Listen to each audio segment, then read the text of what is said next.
Welcome to யுதி வோக்ஸா யுதி வ்ளாக்ஸா என்ற ரெண்டுக்குமே வந்து ரெண்டுலேயுமே இந்த வீடியோ வந்து இருக்கும். அந்த ஆள் என்னதான் கேள்வியை மாற்றி மாற்றி கேட்டாலும் ஒரே மாதிரி தான் பதில் சொல்லணும். என்னோட நானே வந்து கோலாப் பண்ணி போட போறேன். யுதி வோக்ஸ் சேனல்ல 15,000 பேர் சப்ஸ்கிரைப் பண்ணியிருக்கிறீங்க. இப்போ நான் எங்கே இருக்கிறேன்னு சொல்லி எல்லாருக்குமே வந்து தெரியும். இந்தியாவில் கேரளான்ற இடத்துல கொச்சி என்ற இடத்துல தான் வந்து இருக்கிறேன். இப்போ வந்து முதல்ல உங்களுக்கு எல்லாருக்கும் தேங்க்ஸ். அதான் நீ ஆல்ரெடி சொல்லிட்டா, திருப்பி எதுக்குடா தேங்க்ஸ்?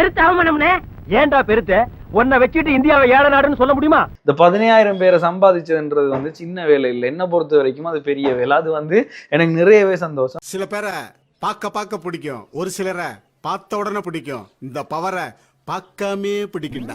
VPN யூஸ் பண்ணி இந்தியாவில் டிக்டாக் யூஸ் பண்ணலாம். இருந்தாலும் எனக்கு அது அவ்வளோ சேஃபாக வந்து தோணலை. இன்ஸ்டாகிராமில் வந்து நிறைய வீடியோஸ் வந்து போட்டு கொண்டிருக்கேன். இன்ஸ்டாகிராம்லையும் வந்து செக் பண்ணி பார்த்துக்கொள்ளலாம். எல்லாருக்குமே thank you guys, thank you so much. இந்த 15,000 அப்படியே வந்து ஒரு 100K கொண்டு போவீங்கன்னு நம்புறேன்.